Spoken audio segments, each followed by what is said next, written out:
Impuestos federales. Generalidades de los impuestos. Impuestos sobre la renta de las personas morales. Régimen general.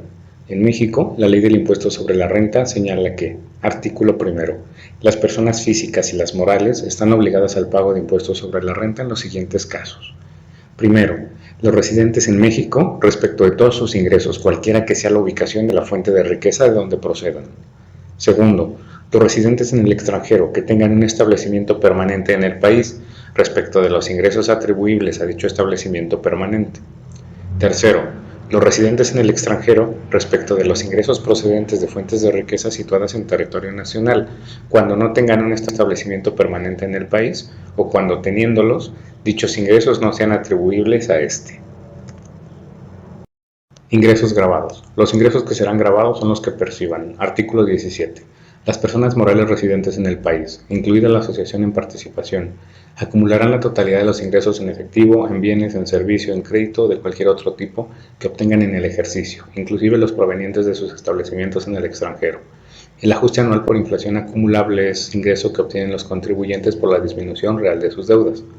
No se consideran ingresos los que obtenga el contribuyente por aumento de capital, por pago de la pérdida por sus acciones, por primas obtenidas por la colocación de acciones que emita la propia sociedad o por utilizar para evaluar sus acciones el método de participación, ni los que obtengan con motivo de la reevaluación de sus activos y de su capital. Las personas morales residentes en el extranjero, así como cualquier entidad que se considere como persona moral para efectos impositivos en su país, que tenga uno o varios establecimientos permanentes en el país, acumularán la totalidad de los ingresos atribuibles a los mismos. No se considerará ingreso atribuible a un establecimiento permanente la simple remesa que obtenga de la oficina central de la persona moral o de otro establecimiento de ésta. No serán acumulables para los contribuyentes de este título los ingresos por dividendos o utilidades que perciban de otras personas morales residentes en México. Sin embargo, estos ingresos incrementarán la renta gravable a que se refiere el artículo 16 de esta ley. Deducciones. En este apartado se señalan las deducciones que tendrán las personas morales, al cumplir con lo ahí establecido y al realizarse una revisión al contribuyente. Este tendrá la certeza de que no existen diferencias a cargo. Las reglas para las deducciones son muy variadas y dependen de cada caso en particular. Artículo 29. Las contribuciones podrán efectuar las deducciones siguientes. Primero, las devoluciones que se reciban o los descuentos o bonificaciones que se hagan en el ejercicio. Segundo, el costo de lo vendido. Tercero, los gastos netos de descuento, bonificaciones o devoluciones. Cuarto, las inversiones. Sexto, los créditos incobrables y las pérdidas por caso fortuito, fuerza mayor o por enajenación de bienes distintos a los que se refiere el primer párrafo de la fracción 2 de este artículo. Séptimo, las aportaciones efectuadas para la creación o incremento de reservas para fondos o pensiones o jubilaciones del personal, complementarias a las que se establece la Ley del Seguro Social, y de primas de antigüedad constituidas en los términos de esta ley. Octavo, las cuotas pagadas a los patrones al Instituto Mexicano del Seguro Social, incluso cuando éstas sean a cargo de los trabajadores. 9. Los intereses devengados a cargo del ejercicio sin ajuste alguno. En caso de los intereses moratorios, a partir del cuarto mes se deducirán únicamente los efectivamente pagados. 10. El ajuste anual por inflación que resulte deducible en los términos del artículo 46 de esta ley. 11. Los anticipos y los procedimientos que paguen las sociedades cooperativas de producción, así como los anticipos que entreguen las sociedades y asociaciones civiles a sus miembros, cuando los distribuyan en los términos de la fracción 2 del artículo 110 de esta ley. Como se puede apreciar, las deducciones posibles dependen directamente de la actividad que se tenga. Como sugerencia, al momento de constituirse como persona moral, hay que buscar la asesoría de un buen abogado y contador para la elaboración de los estatutos sociales, a fin de no limitar el objeto social y los gastos posibles, ya que de ello dependen las deducciones.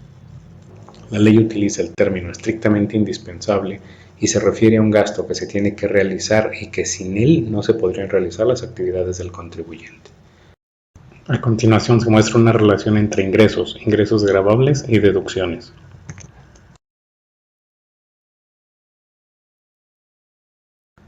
Según el artículo 27 de la Ley del Impuesto sobre la Renta, las deducciones autorizadas en este título deberán reunir los siguientes requisitos. Primero, ser estrictamente indispensables para los fines de la actividad del contribuyente, salvo que se trate de donativos no onerosos ni remunerativos. Segundo, Que cuando esta ley permita la deducción de inversiones se procede en términos de la sección 2 de este capítulo.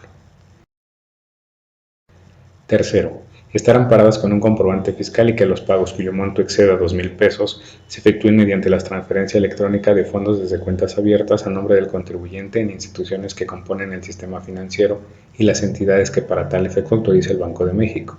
Cheque nominativo de la cuenta del contribuyente, tarjeta de crédito, de débito, de servicios o de los denominados monederos electrónicos autorizados por el Servicio de Administración Tributaria. Cuarto, estar debidamente registradas en contabilidad y que sean restadas una sola vez.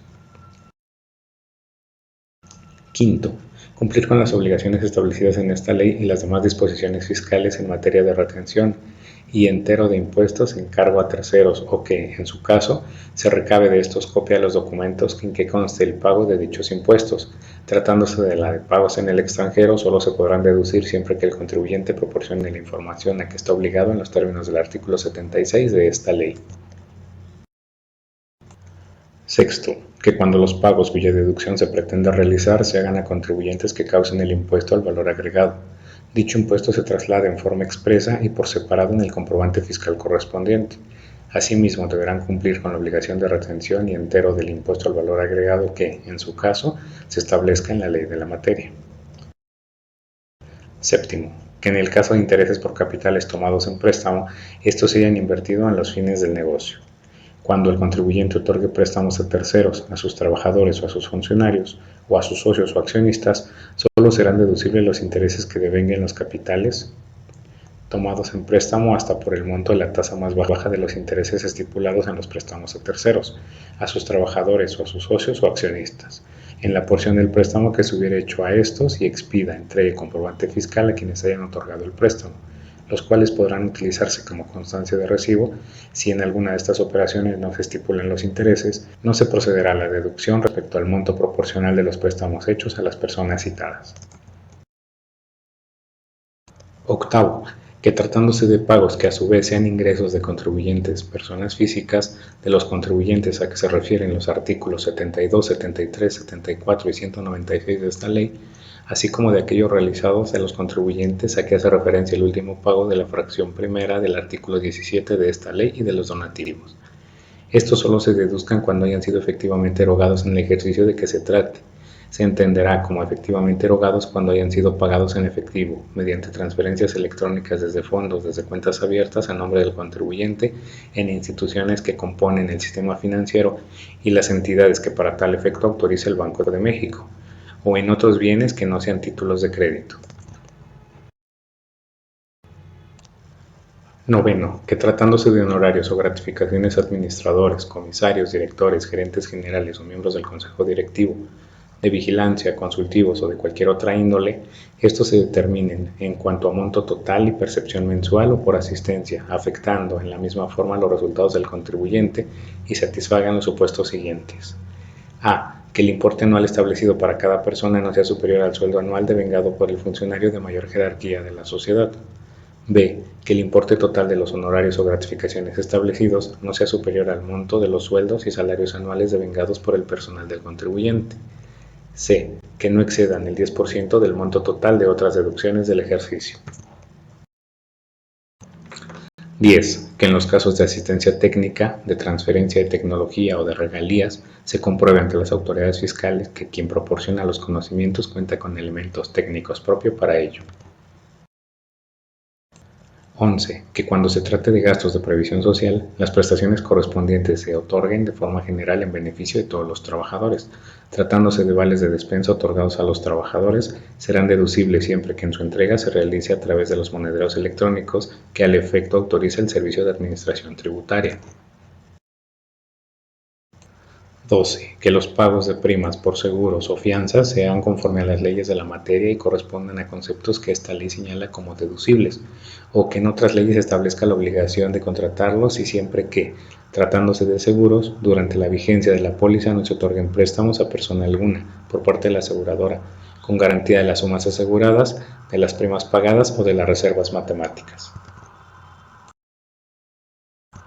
13. Que el costo de adquisición declarado o los intereses que se deriven de créditos recibidos por el contribuyente correspondan a los de mercado, Cuando exceden el precio de mercado no será deducible el excedente.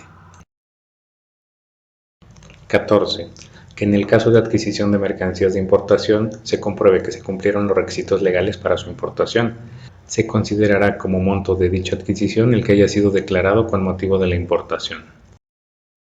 15. Que en el caso de pérdidas por créditos incobrables, estos se consideren realizadas en el mes en el que se consuma el plazo de prescripción que corresponda, o antes si fuera notoria la imposibilidad práctica de cobro. 16. Que tratándose de remuneraciones a empleados o a terceros que estén condicionadas al cobro de los abonos o en las enajenaciones a plazos o en los contratos de arrendamiento financiero en los que hayan intervenido, estos se deduzcan en el ejercicio en que dichos abonos o ingresos se cobren, siempre que satisfagan los demás requisitos de esta ley. 17. Que tratándose de pagos efectuados a comisionistas y mediadores residentes en el extranjero, se cumpla con los requisitos de información y documentación que señale el reglamento de esta ley. 18.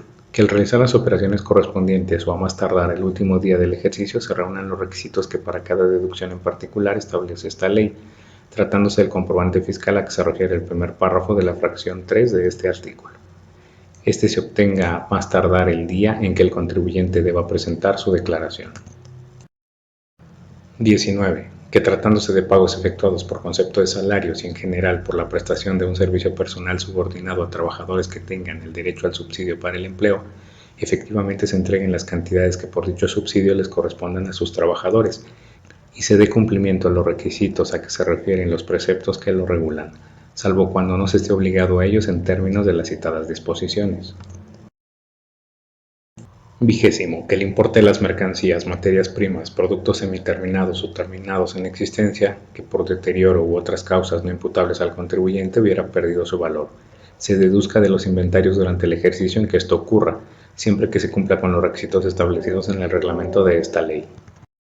21. Que tratándose de gastos que conforme a la Ley General de Sociedades Cooperativas se generen como parte del Fondo de Previsión Social, a que se refiere el artículo 58 de dicho ordenamiento, y se otorguen a los socios cooperativistas los mismos que serán deducibles cuando se dispongan los recursos en el fondo correspondiente.